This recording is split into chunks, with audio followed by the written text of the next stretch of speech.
Jueves 24 de marzo, lección número 13, permanezca el amor fraternal. Hebreos 13:1. Padre nuestro que estás en los cielos, tu nombre santificado sea en la vida de tus hijos. Amén. Para hoy jueves, salgamos a Jesús fuera del campamento. ¿Qué es el campamento? Cuando el pueblo de Dios fue sacado de Egipto y llevado al desierto para recibir el acta matrimonial, es a saber, los 10 mandamientos, Dios en Éxodo 25:8 le mostró a Moisés en visión un modelo, una maqueta del santuario celestial y le dijo: hacerme un santuario y yo habitaré en medio de vosotros o de ellos. Moisés hizo un santuario conforme a lo que le mostró Dios, exactamente igual. Pero ese santuario era móvil, se armaba y se desarmaba. Cuando el santuario del testimonio de Moisés era una tienda con 2 departamentos, el pueblo, es decir, las 12 tribus rodeaban el santuario. Cada tribu tenía que estar a una distancia del santuario de 1 kilómetro. Y la tribu inmediata al santuario era la tribu de los sacerdotes, la tribu de Leví, que correspondía a Moisés, su hermano Aarón y sus 4 sobrinos, es decir, los 4 hijos de Aarón. Y estaba Gersón y Merarí, hijos de Moisés. Nadie podía entrar al santuario sin esperarlo el sumo sacerdote en una pared móvil de pieles que rodeaba el santuario. A la puerta tenía que venir el pecador caminando 1 kilómetro con el corderito para pagar su culpa, el pecado, confesarlo, y el sacerdote rociar la sangre o untarla en los 4 cuernos del altar de sacrificio que representaba el Calvario, o rociarla en el lugar santo. Esas 12 tribus diseminadas o que rodeaban el santuario, el tabernáculo de Moisés, se llamaba eso campamento. Campamento era donde estaba el pueblo de Dios. Para poder castigar a una persona, para ser lapidada, es decir, apedreada, tenía que la persona morir fuera del campamento, dando a entender con esto que esa persona estaba en ejecución del juicio retributivo y que no pertenecía al pueblo de Dios, y entonces fuera del campamento se ejecutaban a los criminales, se ejecutaban a los blasfemos. Y eso fue lo que pasó con Esteban, que a Esteban, según Hechos capítulo 7, a Esteban, para poder apedrearlo, lo sacaron de la ciudad, del campamento, porque la ciudad tenía el muro de Jerusalén y todo lo del muro para afuera se quemaba, era como decir el basurero de la ciudad. Entonces Esteban fue considerado como el basurero por los sacerdotes judíos. Dice Hechos capítulo 7, dice Hechos capítulo 7 y el versículo 58, que echándolo fuera de la ciudad, le apedreaban. Esteban fue apedreado fuera de las murallas del campamento de Jerusalén. Y afuera de la ciudad se quemaba la basura. Y los leprosos no podían estar dentro de los muros, tenían que estar fuera de los muros de la santa ciudad. Ahora, ¿por qué el apóstol Pablo nos dice que tenemos que estar fuera del campamento? Porque estar fuera del campamento representaba suplicio, representaba ejecución, representaba sufrimiento. ¿A dónde sacaron a Esteban, hombre santo? Lo sacaron del campamento de la ciudad santa y lo apedrearon fuera de la santa ciudad, considerado como una basura. Hermanos, vamos a leer ahora a Hebreos, el capítulo 13, especialmente los versículos 10 al 14, y veremos las razones de por qué Cristo salió y nos pide Pablo que salgamos fuera del campamento. Comencemos con el versículo 10 hasta el 14. ¿Cómo es que nos dice el versículo 10? Tenemos un altar del cual no tienen facultad de comer los que sirven al tabernáculo, porque los cuerpos de aquellos animales, la sangre de los cuales es metida por el pecado en el santuario por el pontífice, son quemados fuera del real. Es decir, fuera del campamento. Por lo cual también Jesús, para santificar al pueblo por su propia sangre, padeció fuera de la puerta. ¡Oh! Jesús fue crucificado fuera de la puerta. ¿Dónde lo dice? Vayamos a Juan 19. Juan 19 y el versículo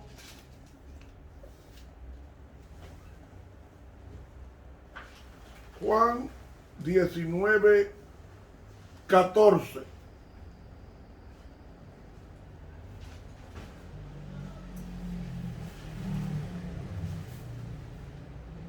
Muy bien. Y también en Mateo 21 nos dice Juan que Cristo fue crucificado fuera de la puerta. ¿Por qué? Porque el Calvario estaba fuera de la puerta de la santa ciudad. Y nos habla Juan 19,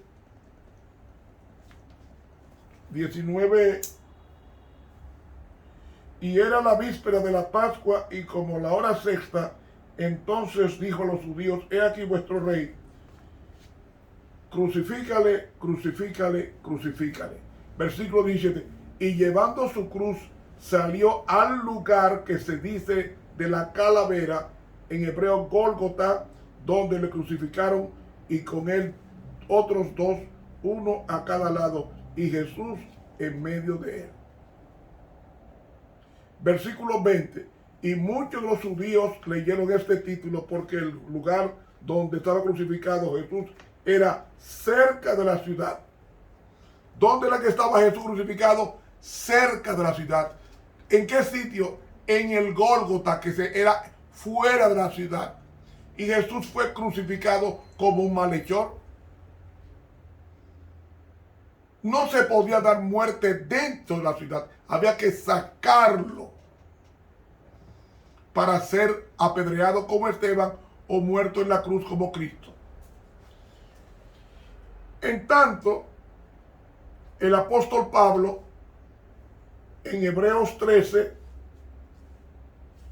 Continuando con la lectura del versículo 12, dice allí: Salgamos pues a él fuera del real, llevando su vituperio, porque no tenemos aquí ciudad permanente, mas buscamos la por venir. ¿Por qué Pablo nos manda salir del campamento? Porque salir del campamento representa sufrimiento. Representa pasar por la misma experiencia que pasó Jesús fuera del campamento. Entonces los discípulos en el sufrimiento iban a perfeccionar sus caracteres. Iban a perfeccionar las aristas, pulirlas, y los pasivos morales, eliminarlos mediante el sufrimiento y la constante comunión con Dios. ¿Por qué? Porque no tenemos aquí ciudad permanente, sino buscamos lo porvenir. En otras palabras, el apóstol Pablo dijo que es menester que a través de muchas tribulaciones entremos al reino de Dios. ¿Por qué los hijos de Dios sufren? ¿Por qué sufren? Sufren para perfeccionar nuestros caracteres que no están aptos para vivir con Dios en el cielo. Por ejemplo, para Dios nosotros somos como el oro. Pero el oro, cuando se extrae de la mina, se extrae con escoria adherida al oro. Para que ese oro sea precioso y valioso, necesita quitarle las escorias. ¿Qué se hace? Se echa el oro crudo con la escoria y se mete en un caldero a derretirse. En un caldero, en una fundición, y se echa mucho fuego. Cuando el oro comienza a hervir, se licúa, se convierte en líquido. Y mientras más fuego hay, más líquido se pone, y en consecuencia, para que la escoria desaparezca, se necesita que haya mucho fuego. Por eso es que el cristiano, Dios permite que sufra y sea maltratado para purificar su carácter. Porque Cristo perfeccionó, dice el apóstol Pablo en Hebreos, se perfeccionó con el sufrimiento. ¿Por qué? Porque el sufrimiento es la escuela que Dios ha dejado a sus hijos para desintoxicarse de todas aquellas cosas del mundo. Y me refiero al sufrimiento al que usted no se busca. Porque hay personas que se buscan problemas. No es a ese sufrimiento que se refiere el apóstol Pablo. Se refiere al sufrimiento derivado de ser cristiano. Porque hay personas que sufren de un cáncer, de un dolor de muela, sufren de dolor de cabeza, pero no es ese sufrimiento que menciona la Biblia, es el sufrimiento por ser cristiano, las vejaciones, las desconsideraciones, los insultos, todas esas cosas Dios las permite en sus hijos para perfeccionarlos. Porque para Dios sus hijos son como el oro con escoria, y la escoria tiene que quitarse con mucho fuego. Por eso que el apóstol Pablo dice que es a través de muchas tribulaciones que entraremos al reino de los cielos. E incluso el tiempo de angustia que se avecina rápidamente, dice tiempo de angustia cual nunca fue desde que ha existido hombre. Dice Daniel 12:1. El pueblo de Dios va a pasar por ese tiempo de angustia sufriendo, huyendo, perfeccionando, para poder ver al Rey cuando venga en gloria, en su hermosura, y decir: he aquí nuestro Dios, a quien hemos esperado, y Él nos salvará. Pero tenemos que salir del campamento, de la comodidad de la santa ciudad terrenal, para irnos al desierto, como se fue la mujer de Apocalipsis 12, la mujer que fue perseguida por el dragón, no fue en la ciudad que la persiguió, fue en el desierto. Y el desierto lo tiene Dios para purificación a sus hombres, como hizo con Moisés en el desierto por 40 años cuando sacó a Israel de Egipto. En el desierto vivía Elías el profeta. En el desierto vivía Juan el Bautista. Y los santos de Dios, antes de que termine la gracia, tendrán que ir a vivir al campo, lejos de las ciudades, para poder tener una mejor comunión con Dios. A veces uno está orando y se le mete a uno una bachata, una música de esa desagradable en la mente y no lo deja orar. Le voy a dar un secreto. Como el diablo le mete esa música para importunarlo a usted con la oración, le voy a dar una forma de liberarse de eso. Cuando usted le ponga una música mundana, cuando usted cae a orar, y le ponen una bachata, un dembow, una cosa de esa, usted tiene que hacer, comience a orar por la persona que canta esa canción y ore a Dios para que Dios le dé arrepentimiento. ¿Sabe qué va a hacer el diablo? Te la va a quitar. Porque tú estás orando por una persona que es de él y está ahora siendo intercedido por ti para que se convierta. Cuando a mí me ponen un merengue o un bolero o un dembow o un reggaetón, lo que sea, yo lo que hago es, Señor, te pido por la persona que canta esta música, que tú le des arrepentimiento. Y te pido que dé arrepentimiento no solamente a él, sino también al conjunto, al equipo que canta con él, a los instrumentistas, dale arrepentimiento. Y a los que están ahí bailando esto con él, dales arrepentimiento. Yo le hago una pregunta: ¿qué va a hacer el diablo cuando usted ore así? ¿Le va a dejar la música? No, te la va a quitar. ¿Por qué? Para que usted no ore, para que esa persona se convierta. Es un excelente, cada vez que lo hago me da buen resultado. Buen resultado. Yo recuerdo en una ocasión que yo tenía un vecino que tenía cerca de mí una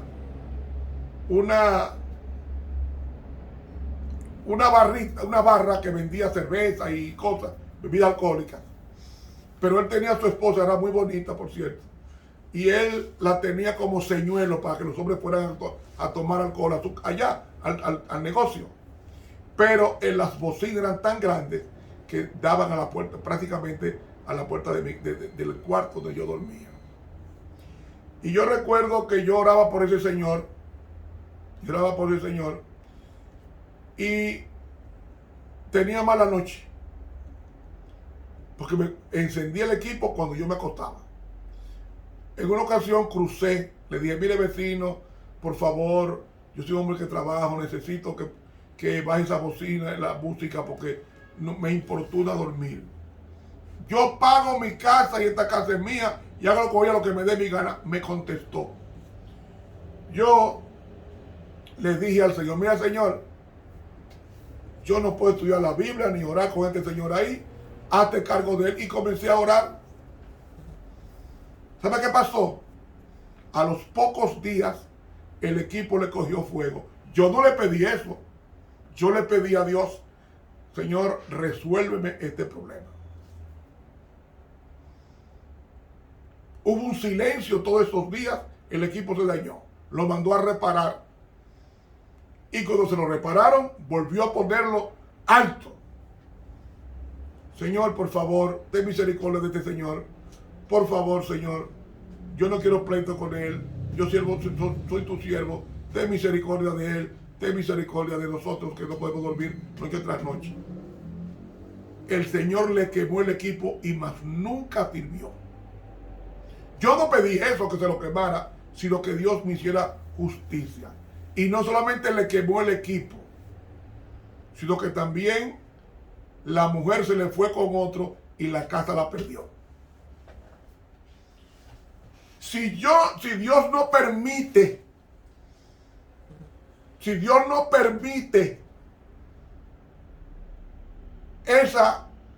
ese momento desagradable, que era un desafío para mí, porque o yo peleaba con el vecino, o habría un problema serio. No, yo preferí orar y hablar con Dios en el sufrimiento, y el Señor me lo resolvió. ¿Qué es lo que va a pasar en el tiempo de angustia? Los hombres van a salir a matarnos, pero cuando levanten la espada para matarnos, entonces Dios va a convertir esas espadas en hojas, en paja. Está en el libro Primeros Escritos, y no moriremos por eso. Para eso es que Dios permite el sufrimiento. Tenemos que salir del campamento para pasar por los sufrimientos de Cristo sin quejarnos. Y esos sufrimientos de Cristo sin quejarnos, cuando nosotros no nos vamos a quejar, cuando pongamos los ojos fijos en Jesús, el autor y consumador de nuestra fe. No peleemos con la gente. La herramienta más poderosa que Dios ha provisto al cristiano son dos: la Biblia y la oración. Yo no peleo con nadie. Yo no. Pelear con una persona es perder el tiempo, porque es ponerse en el terreno del diablo. Y cuando nos metemos en el terreno del diablo, Dios no nos puede sacar. No nos puede sacar del terreno. Tenemos que quedarnos en el terreno de Dios con las dos herramientas que nos ha dado: la oración y la palabra de Dios. La palabra de Dios y la oración. Interceda, clame, pídale a Dios ayuda. Salgamos a Jesús fuera del campamento para sufrir como Él sufrió. Y sabe una cosa: cuando Jesús sufrió hasta lo sumo y terminó su obra, ¿sabe cómo le dijo al Padre Cristo? Consumado es. ¿Sabe qué significa esa expresión? Terminé mi trabajo en la tierra de salvación. Ya yo terminé. Y entonces las últimas palabras de Cristo en la cruz fueron: Padre, en tus manos encomiendo mi espíritu. Y habiendo dicho esto, expiró. Él terminó su trabajo en la tierra. Lo mismo que cuando nosotros lleguemos a la muerte, diremos como el apóstol Pablo: he peleado la buena batalla, he acabado la carrera, he guardado la fe. Por lo demás, me está guardada la corona de justicia, la cual me dará el juez justo en aquel día, y no solamente a mí, sino también a los que esperan su venida. No pelee con vecinos, no pelee con compañeros de trabajo. Lleve tu caso a Dios en oración y Él lo va a resolver. Eso es salir del campamento, a sufrir en oración. A veces tengo yo que pasarme noches enteras orando por un problema. Hay veces tengo un problema tan grande que solamente Dios y yo lo sabemos, y me paso una noche entera hablando con Dios, en comunión con Dios. Al otro día, antes del mediodía, el problema está resuelto. Eso es salir del campamento. Sufrir en oración, como hizo Jacob, que luchó fuera del campamento en oración con el ángel, que era Dios. Y Dios transformó el carácter de Jacob, como transformará el carácter de cada hijo o hija suya que salga del campamento. Es decir, que en vez de quejarse en el sufrimiento, que remita su caso al que juzga justamente. Nadie nos puede hacer daño. Grábese esto. Nadie nos puede hacer daño. Nadie. Te pueden hacer sufrir, pero no quitarte la paz con Dios. No te están haciendo daño. Te están preparando para la traslación al cielo cuando Cristo venga. No discuta con nadie. Usted le enseña a la gente que usted tiene razón. Si la otra persona insiste, remita su caso al que juzga justamente. Y no pelee con nadie. Dice la Biblia, el Señor dice, yo tu pleito lo pleitearé. La única batalla que Dios quiere que nosotros libremos es la batalla de la fe. ¿Y qué es la batalla de la fe? La batalla de permanecer siempre unidos con Cristo. No soltarlo por nada. ni por muerte, ni por hambre, ni por necesidad, ni por insulto, nada. Continuar en este camino hasta que Cristo venga por segunda vez. Y nosotros apareceremos ante Cristo como oro pulido, oro bruñido, oro que pasó por el fuego, y todas las escorias habrán desaparecido de ese oro para ser un metal de gran valor, de utilidad en el universo. Mis hermanos, ese oro es el oro de la fe, que obra por el amor, dice la pluma inspirada. Ese amor, ese oro de la fe que es el amor, será purificado a través del sufrimiento que se adquiere saliendo del campamento, el sufrimiento de Cristo, que dicen los apóstoles que ellos se sentían felices cuando eran azotados porque estaban pasando por la misma experiencia de su Maestro Cristo Jesús. Aprendamos a sufrir fuera del campamento, que significa pasar con Dios los momentos difíciles en oración, esperando pacientemente en Él. Que Dios nos bendiga. Estuvo con ustedes el profesor Ramón Romero. Una invitación, como esto está en YouTube, suscríbase a esta plataforma de Ramón Romero y dele clic a la campanita. Con esto estamos evangelizando al mundo entero. Que Dios nos bendiga.